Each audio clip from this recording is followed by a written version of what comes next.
Hello my dear student, I welcome you all to my YouTube channel. और मैं आपका Shashank sir एक नई वीडियो के साथ आपके सामने हूं। आज के लेक्चर में हमें IUPAC पढ़ना है। IUPAC मतलब nomenclature of organic compound. IUPAC की फुल फॉर्म जैसा कि आप देख सकते हैं यहाँ पर। अब ये वाला चैप्टर भी एक तरीके से इंपॉर्टेंट है। इंपॉर्टेंट क्यों है? क्योंकि एक तरीके से नामकरण है ऑर्गेनिक कंपाउंड का। नामकरण आप अच्छे से समझते हैं। जैसे एग्जाम्पल के तौर पर अगर देखा जाए, जैसे हमारे घर में या किसी के भी घर में कोई बेबी होता है, बच्चा पैदा होता है, तो उसका कुछ नाम दिया जाता है। जैसे ये बच्चा पैदा होता है, कुछ लोग जैसे चाचा बोल देते हैं, भाई तेरा नाम आज से चिंटू है, पिंटू है, चाहे रमेश है, सुरेश है, दीपेश है, जो भी होता है वो नाम रख दिया जाता है। ठीक है, ताकि हम उस बच्चे को क्या कर सकें, एक आइडेंटिटी दे सकें। नाम एक तरीके से आइडेंटिटी होती है हम लोगों की। इसके अंदर भी ऑर्गेनिक कंपाउंड को क्या दी जाती है? आइडेंटिटी दी जाती है। लेकिन इसके अंदर आइडेंटिटी देने का एक तरीका होता है। ठीक है, तरीका क्या होता है कि इसमें कुछ रूल्स बनाए जाते हैं, उस रूल को फॉलो करके आप उसका नाम देते हैं उस ऑर्गेनिक कंपाउंड का। जैसे मान लीजिए हमारे में क्या होता है, हमारे में अगर मान लो कोई नया आदमी आके मिला हमसे, तो हम उससे नाम पूछते हैं कि भाई तुम्हारा नाम बताओ। अगर मान लो यहाँ पर जो ऑर्गेनिक कंपाउंड जो आपने कभी नहीं देखे अपनी ज़िंदगी में, या कभी आगे देखोगे ऐसे कंपाउंड, वो अगर आपके सामने आके खड़ा हो जाए तो आप उसको देखकर बता सकते हो कि तुम्हारा नाम क्या है। ठीक है, एक तरीके से आप जादूगर हो जाओगे तब जब आप इस रूल्स को फॉलो कर लोगे, जो रूल्स मैं बताऊँगा आपको। ठीक है, by the end of the chapter आपको सारे रूल्स पता होंगे और आप किसी भी ऑर्गेनिक कंपाउंड का नाम आसानी से दे सकते हैं। ठीक है, तो बने रहिए इस वीडियो में और अंत तक बने रहिएगा, पूरे चैप्टर पढ़िएगा, बहुत मज़ा आने वाला है और बहुत कुछ सीखने को भी मिलेगा। ठीक है, तो स्टार्ट करते हैं बेसिक चीज़ों से। तो ये IUPAC का आप जानते हैं। अब ये देखो, set of rule design in such a way that so that every organic compound gets its specific name. हर ऑर्गेनिक कंपाउंड को स्पेसिफिक नेम दिया जाता है कुछ सेट ऑफ रूल्स को यूज़ करके। ठीक है, अब किसी भी ऑर्गेनिक कंपाउंड को नाम देने के लिए ये चीज़ें इंपॉर्टेंट होती है, 5 चीज़ें। ठीक है, 5 चीज़ें कौन सी? बीच में सबसे पहले वर्ड रूट सबसे इंपॉर्टेंट, जो क्या बताता है? Number of carbon atom in parent chain. Parent chain आपकी मेन चेन होती है। हम सेलेक्ट करते हैं एक चेन कि भाई ये हमारी चेन है, और जितने भी कार्बन उस चेन में आते हैं उसी को बस क्या बोल देते हैं? उसी को वर्ड रूट बोल देते हैं। अभी से बताऊंगा सारी चीज़ें। 1 डिग्री सफिक्स में ये बताता है कि कंपाउंड सैचुरेटेड है या अनसैचुरेटेड है। लास्ट क्लास में क्लासिफिकेशन ऑफ ऑर्गेनिक कंपाउंड में ऑलरेडी बात कर चुका हूँ इसकी। ठीक है, अगर आपके पास सिंगल बॉन्ड होता है तो एन बोलते हैं, डबल में ईन, ट्रिपल में आइन बोलते हैं। ये ऑलरेडी बात कर चुके हैं इसकी लास्ट क्लास में। 2 डिग्री सफिक्स में आपके पास फंक्शनल ग्रुप आता है। OH हो गया, अल्कोहल, CHO हो गया, आपके पास एल्डिहाइड, कीटोन हो गया, एसिड हो गया, अमाइड हो गया, बहुत सारे हैं। ठीक है, इसको लास्ट में पढ़ेंगे, सबसे मेन है। इनको पढ़ने के बाद तभी समझ में भी आएगा। ठीक है, प्रीफिक्स में 1 डिग्री प्रीफिक्स ये बताता है कि कंपाउंड साइक्लिक है, एसाइक्लिक है। अगर कंपाउंड के सामने या उससे पहले 1 डिग्री प्रीफिक्स लगा है साइक्लो, तो समझ लेना 1 डिग्री प्रीफिक्स प्रेजेंट है। अगर आपके पास एसाइक्लिक कंपाउंड है तो 1 डिग्री प्रीफिक्स एब्सेंट है, वहाँ नहीं लिखना आपको। 2 डिग्री प्रीफिक्स का मतलब है जो भी आपके पास मेन चेन है, मेन चेन से अदर देन कोई भी ग्रुप बचा, कोई भी चीज़ बची, वो आपका किस में जाएगा? वो जाएगा आपका सब्स्टिट्यूएंट में। ठीक है, हर चीज़ को डिस्कस करेंगे। पहले मैं शुरुआत करता हूँ वर्ड रूट से। तो वर्ड रूट क्या होता है? बहुत आसान है। वर्ड रूट के अंदर, वर्ड रूट में आपके पास क्या आता है? Number of carbon in parent chain. ठीक है, अगर मान लो मैं एग्जांपल लूँ इस तरीके से, तुम अभी के लिए मान लो, मेरे पे भरोसा रखो आप, मैं आपसे गलत नहीं बोलूँगा कुछ भी। यहाँ पर आपको मान लो कि ये पेरेंट चेन है जो कॉन्टीन्यूअस चेन होती है, आगे मैं नेक्स्ट क्लास में बताऊँगा भी। ठीक है, जो मेन चेन है, तो सबसे लंबी चेन चूज़ करनी होती है और कॉन्टीन्यूअस चेन होनी चाहिए। तो ये सबसे बड़ी चेन है आपके पास। इस कंपाउंड में 5 कार्बन आ रहे हैं, जिसमें पेरेंट चेन में PC मतलब पेरेंट चेन, और 1 कार्बन बच गया यहाँ पर CH3। ये मेन चेन में नहीं आया है ना, ये मेन चेन में नहीं आया, तो इसको क्या बोलेंगे? इसको 1 कार्बन क्या बोलेंगे? सब्स्टिट्यूएंट बोलेंगे। क्या बोलेंगे? सब्स्टिट्यूएंट बोलेंगे। ठीक है, अब 5 कार्बन के वर्ड रूट क्या बोलते हैं? 5 कार्बन जब होते हैं तो वर्ड रूट उसका क्या होता है वो मैं आपको बताता हूँ। तो यहाँ पर नंबर ऑफ कार्बन लिखते हैं और वर्ड रूट यहाँ लिख लेते हैं, WR मतलब वर्ड रूट। ठीक है, अगर 1 कार्बन हुआ तो मिथ, ये आप बढ़ चुके हो बचपन में, बचपन मतलब 10th क्लास। इथ, 3rd का मतलब प्रॉप, 4 का मतलब ब्यूट, 5 का मतलब क्या? पेंट, 6 का मतलब क्या? हेक्स, 7 हेप्ट, 8 ऑक्ट, 9 नॉन, 10 क्या बोलते हैं? डेक, 11 क्या बोलते हैं? क्या बोलते हैं भाई?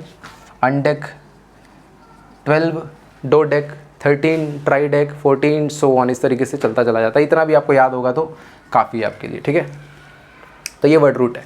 अगर मैं पूछूं बताओ इसमें वर्ड रूट क्या है, तो 5 कार्बन का वर्ड रूट जो होता है, जो 5 कार्बन मतलब जो पेरेंट चेन में आ रहा है, ठीक है, उसका क्या होता है? पेंट होता है। मतलब इसका वर्ड रूट क्या है? पेंट है सर। ठीक है।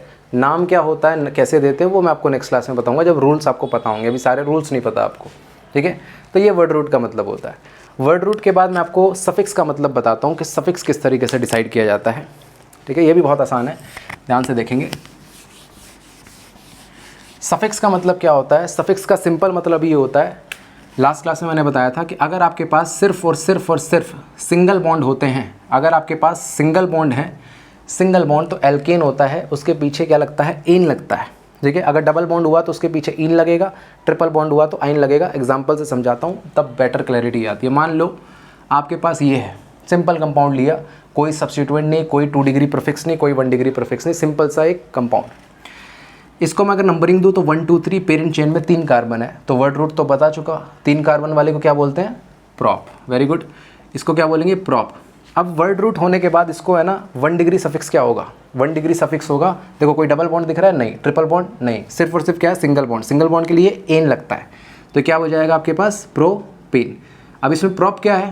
प्रॉप है आपके पास वर्ड रूट, और एन क्या है आपके पास? एन है आपके पास 1 डिग्री सफिक्स।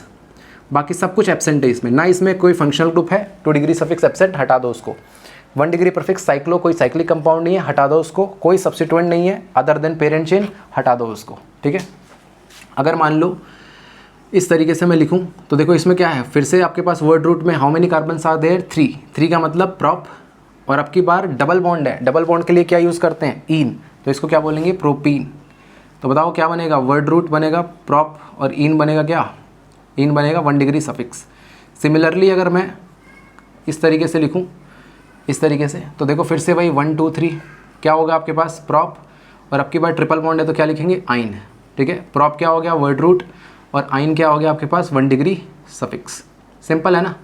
अब 1 डिग्री सफिक्स होने के बाद 2 डिग्री सफिक्स लास्ट में करेंगे, जैसे बताया मैंने। अब 1 डिग्री प्रीफिक्स का आपको मैं मतलब बताता हूँ। 1 डिग्री प्रीफिक्स का क्या मतलब है? 1 डिग्री प्रीफिक्स सबसे पहले ये साइक्लिक कंपाउंड है कि नहीं ये बताता है, ठीक है। अगर मान लो आपके पास इस तरीके से, आपको लास्ट क्लास में बताया था ओपन और क्लोज चेन के बारे में। ओपन चेन वो होते हैं जिसके एंड्स कनेक्टेड नहीं होते, जैसे कनेक्टेड नहीं है, और क्लोज चेन में क्या बताया था? 1 और 3 एंड्स कनेक्टेड होते हैं, 1 और 3 कनेक्टेड है। आप में इसमें 1 3 कनेक्टेड नहीं है, इसमें connected. So this is acyclic, this is cyclic, ठीक है। अब इसके अंदर क्या है? इसके अंदर देखो इसमें कितने कार्बन है? मेन चेन में 3 कार्बन है, 1 2 और 3, तो क्या बनेगा? प्रॉप। क्या कोई डबल बॉन्ड है? नहीं। क्या कोई ट्रिपल बॉन्ड है? नहीं। क्या बोलेंगे इसलिए इसको? इन। अब देखो इन दोनों का नाम सेम है, तो इसको डिफरेंशिएट कैसे करेंगे? मान लो इन दोनों में से मैं बुलाऊं, इसको बुलाना होगा तभी प्रोपेन बोलें, इसको भी बुलाना तभी प्रोपेन, नहीं। अब इसमें साइक्लो है ना, तो साइक्लो के लिए क्या यूज़ करते हैं? साइक्लो के लिए 1 डिग्री प्रीफिक्स। 1 डिग्री प्रीफिक्स तब आता है जब आपके पास साइक्लो होता है, तो इसमें साइक्लो लिख दो। मतलब साइक्लो क्या रिप्रेजेंट कर रहा है? 1 डिग्री प्रीफिक्स।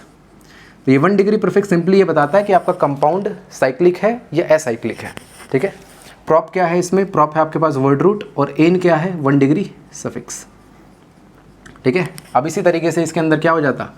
अगर मैं डबल बॉन्ड लगा देता तो फिर से वही 1 2 और 3, तो क्या बोलेंगे इसको? प्रॉप, वर्ड रूट और इन डबल बॉन्ड की वजह से, और साइक्लो 1 डिग्री प्रीफिक्स, क्योंकि ये भी प्रोपीन बन जाता है, ये भी प्रोपीन, तो साइक्लो बता रहा है कि ये साइक्लिक है भैया, ये एसाइक्लिक है, ठीक है। साइक्लो का मतलब 1 डिग्री प्रीफिक्स, प्रॉप का मतलब वर्ड रूट, और इन का मतलब 1 डिग्री सफिक्स, ठीक है। इस तरीके से देखा जाता है। जल्दी से इसको कॉपी कर लो। अब मैं आपको बताता हूँ 2 डिग्री प्रीफिक्स के नाम कैसे दिए जाते हैं, ठीक है। डिटेल में तो नेक्स्ट क्लास में पढ़ेंगे, लेकिन मैं बता दूँ 2 डिग्री प्रीफिक्स किस तरीके से नाम दिए जाते हैं। देखो 2 डिग्री प्रीफिक्स का मतलब क्या है? 2 डिग्री प्रीफिक्स का मतलब है, 2 डिग्री प्रीफिक्स का सिंपल सा ये मतलब है कि जो आपके पास ये है ना, साइड चेन के अलावा, मतलब पेरेंट चेन के अलावा जितने भी आपके पास ग्रुप बचे उसको क्या बोलते हैं? हम साइड चेन बोलते हैं, और वो साइड चेन ही 2 डिग्री प्रीफिक्स को डिनोट करता है, ठीक। अगर मैं बात करूँ, मान लो साइड चेन में आपके पास CH3 है, जैसा हमने देखा था वर्ड रूट का पहला एग्जाम्पल मैंने लिया था, तो इसको क्या बोलेंगे फिर? इसको बोलेंगे मिथाइल। अगर मान लो C2H5 हो, इसका बोलेंगे इथाइल। अगर मान लो आपके पास C6H5 हो, तो C6H6 होता तो बेंजीन होता, H5 है तो फिनाइल, ठीक है। अगर मान लो Cl हो तो बोलेंगे क्लोरो। अगर Br हो तो बोलेंगे ब्रोमो। अगर I हो तो बोलेंगे आयोडो। ये कुछ ऐसे आपके पास साइड चेन में आने वाले सब्स्टिट्यूएंट हैं जो कॉमन है, जो मतलब मोस्टली टाइम आपको यही यूज़ होते हैं। वैसे तो बहुत सारे होते हैं, फिर NO2 भी यूज़ होता है, नाइट्रो, नाइट्रोसो, एजाइड, मिथॉक्सी, प्रोपॉक्सी, थॉक्सी, ये सारे आपके क्या होते हैं साइड चेन में यूज़ हो सकते हैं। तो फ़िलहाल के लिए आपके पास यही कॉमन है, ये ध्यान रखें आप। सबका मतलब मैं आपको बता चुका हूँ, इसका मतलब अलग से पढ़ेंगे हम लोग, ठीक है। और नेक्स्ट क्लास में मैं आपको रूल्स बताऊंगा जो बहुत इंपॉर्टेंट है, उसके बिना आप नहीं कर पाओगे नेमिंग, ठीक है। तो अभी तक के लिए इतना ही। अगर आपको वीडियो पसंद आई तो लाइक ज़रूर करें, शेयर करें दोस्तों के साथ, सब्सक्राइब करना ना भूलें अगर नए हो तो। Thank you so much.